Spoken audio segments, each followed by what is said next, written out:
So we just wrapped up our Casa Yuri retreats, my place in Mexico. We had 20 of our clients come down for 2 days of kind of health and wealth immersion. I want to share a couple lessons and takeaways that I think will benefit you in this video. In case you don't know me, my name is Yuri Elkaim. I'm the CEO and founder of Healthpreneur. We help health practitioners build scalable businesses that allow them to impact more people, make more money, and buy back their time. So we had about 20 clients come down, hang out for a few days. And the idea with this retreat was not so much like clickety-clack on the keyboard. It was about let's just like think and introspect and start to really change our beliefs. Part of why I love hosting people at this house is, as you can see, it's a very expansive like environment. Like we're basically looking at the Pacific Ocean. We have no neighbors, sunrise all the way to sunset views, whales out here. And I want to continue sharing this with as many people as possible that are obviously, a good fit, because I was a dead broke personal trainer 23, 24 years ago. That's my start. Like I graduated from university, played pro soccer for a moment, wasn't all that glamorous, and then started working as a trainer and nutritionist. Did that for 7 years, one-on-one. I was dead broke for most of it, like just overworked, underpaid, living in a tiny 800 square foot apartment with my girlfriend and my dog, and he's got a pee pad right beside my desk, which was in the kitchen. It was a shit show. So for me to go from that to this, my goal, my mission is to just show other people what's possible for them. I really believe like a big core mission of ours as Healthpreneur is to help you and help anyone understand that anything is possible, and that the only limitation we have is the limitation between our ears. That's it. That is it. So a few things I want to share in this video. So one, we did a really interesting exercise where I helped our attendees understand one of the most important things that's going to dictate your success in business and life is your ability to modulate or modify the amplitude of your emotional roller coaster. So what I mean by that is when I'm working with businesses, that doesn't matter how old the practitioner is, if their business is relatively young, it's kind of like working with teenagers, right? And that's like no offense to them, it's just the journey that they're on. I was that way too when I started my business. So back in 2005, I transitioned online because I was going to like live the laptop lifestyle, right? Write some ebooks, everything was going to be great. Didn't happen like that. Anyways, over the next several years, I eventually figured some stuff out, but it's not all peaches and roses. And I think back to how I acted as a business owner in those days, total toddler tantrums, right? Teenage emotional roller coaster. And I remember days where things were so hard, I just wanted to lay in bed. I didn't want to get out of bed. I'm like cover over my head. And it was just the end of the world. And when I think back to that, I'm like, end of the world back then, I laugh at now. And I think it's important to have that perspective because you are going through things right now that you will look back on 5 or 10 years from now and you'll chuckle. You'll be like, oh, that was cute. And I know it's hard to hear that in the moment, whatever you're going through, right? But I can tell you, and I think you've probably been through experiences yourself where it was tough. And guess what? You're here. And if you think about this, think of every challenging moment in your life, every single challenging moment. What do they all have in common? Well, they all have in common the fact that you're still here. And what does that tell you about you? It tells you that you figured out a way. And I think that's really amazing. And it, like as a reference point to lean on, to look at, hey, remember when this happened and this happened and this happened and this happened? And yeah, like that wasn't ideal. But guess what? Here I am. I'm alive. I'm not bankrupt. Things are okay. Could they be better? Sure. But listen, we made it through. I think having those reference points is so incredibly valuable. And it's one of the things that allows you to move out of this up and down emotional roller coaster to an experience that's just a lot more neutral. Now, I'm not saying have no emotion, but please understand that it's about when something goes wrong or something goes right, it's just something. I think the big shift that I made over the years was there's no good or bad. It just is. And everything that happens is happening for me. It's happening for you.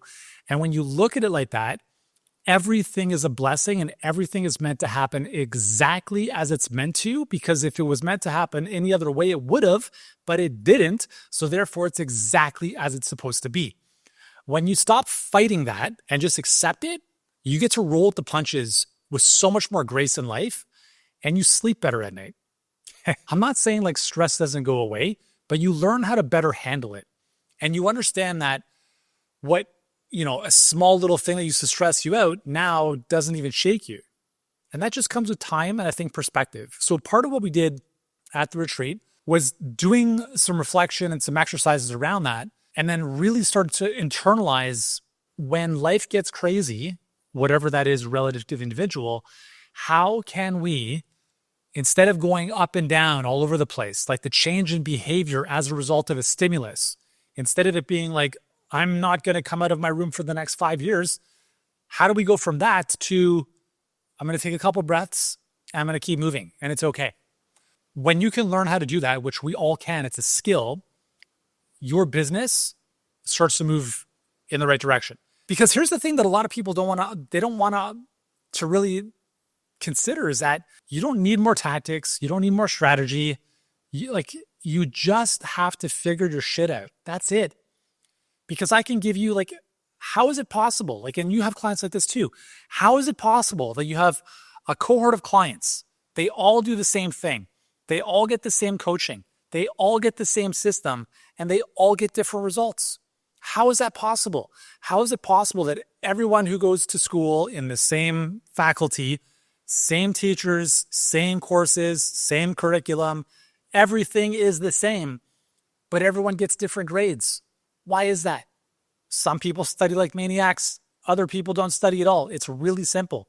When you understand that everything in your life is on you, then you stop pointing fingers at things and saying, that didn't work. No. Everything works. You didn't work, period.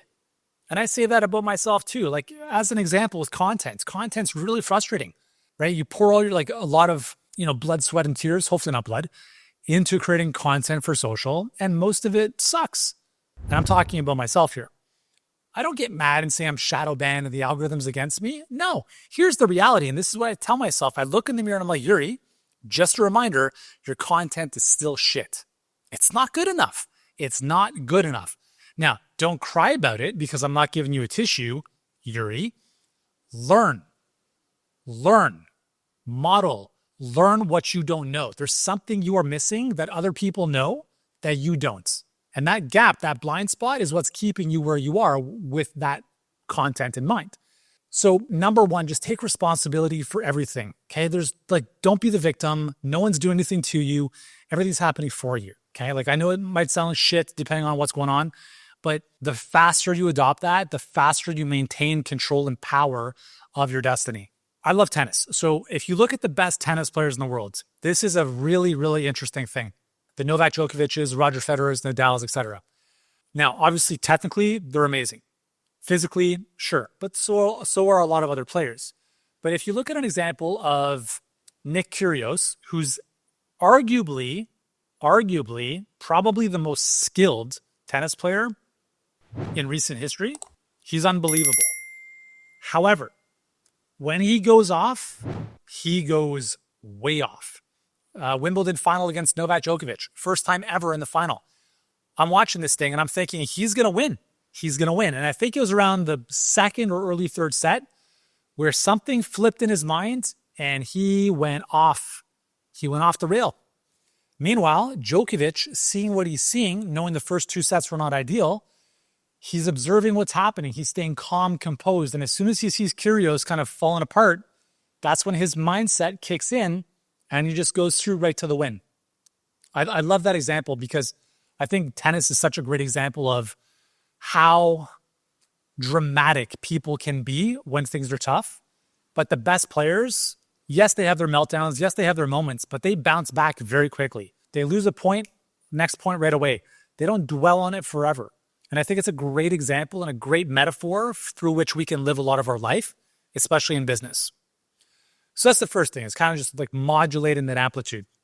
The second thing that we talked about, there's of many things, the second and final thing I'll share here with you was whatever you believe is possible is your reality. This house, I always believed in my soul was in my reality somewhere. I didn't know exactly where I was going to be. I didn't exactly know what it was going to look like, but I knew because I had paved the path for so long. I had vision boards and the intention, and I was clear about what I wanted. I knew that this was in my reality.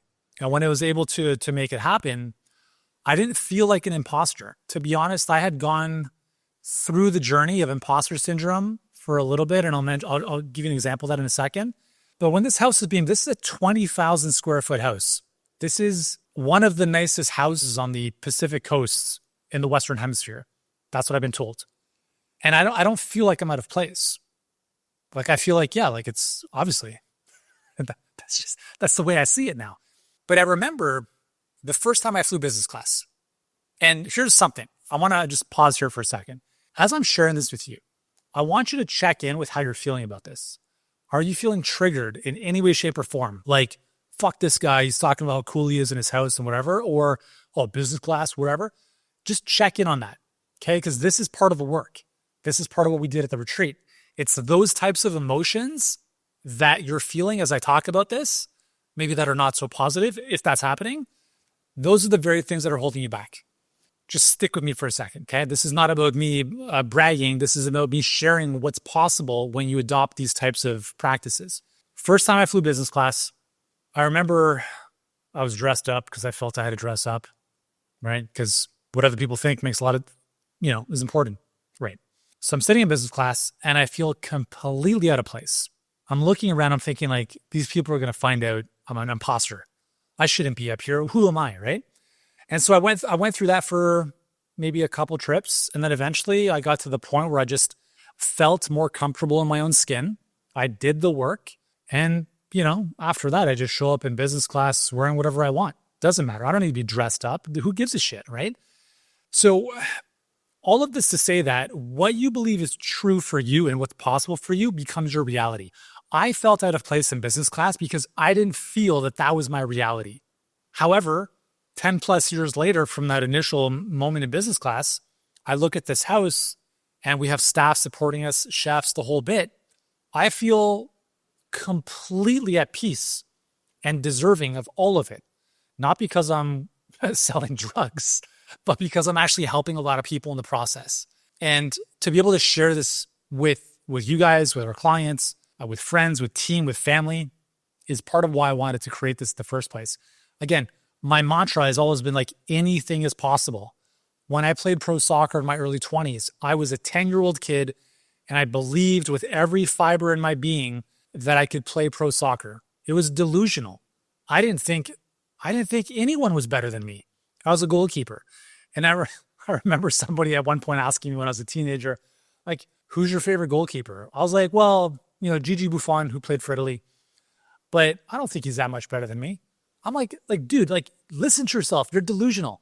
However, I will say that when you look at the biggest icons on this planet, and I'm not in any way, shape, or form putting myself up there with Bezos or Elon Musk, they're all delusional. They have this delusional level of optimism and confidence, but I also think it's grounded with reality.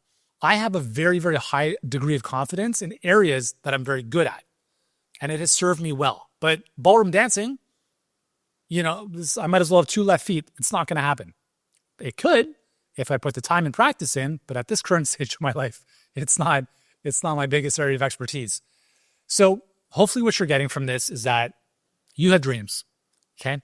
You have things you want to accomplish in life, whether it's, traveling, having more kids, doing cool stuff, whatever it is. And I want you to never lose that dream. Who gives a shit what people think? I don't care if your husband or your wife is your biggest critic. Maybe it's time for a new spouse. Maybe. Because the thing is, no one ever who's further ahead of you is going to pull you down. It's everyone. It's the crabs in the bucket. The people who are not where you want to be, the people who are wanting to keep you playing small because that's what makes them feel safe, those are the people you have to watch out for. Do with that what you will, but your environment is very, very important. Surround yourself with uplifting, positive, ambitious people if that's something that's important to you. That's why I bring people together at this house. I want them to shatter their belief system about what is possible. When they walk down the stairs here and they see the Pacific Ocean and nothing else, and they're like, what the is happening here? How is this even possible? That is the moment when everything becomes possible. And that's a good thing because what that does is it raises your standards. And what happens when you raise your standards is your actions change. You start to think and see the world differently.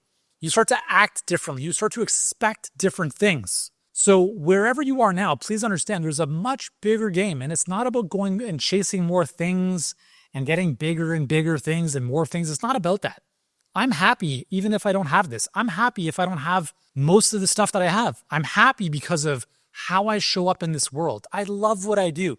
If you gave me a briefcase of $100 million tomorrow, I would still do the exact same things I do in my business today because I love what I do. I get to spend most of my time with my kids and my wife.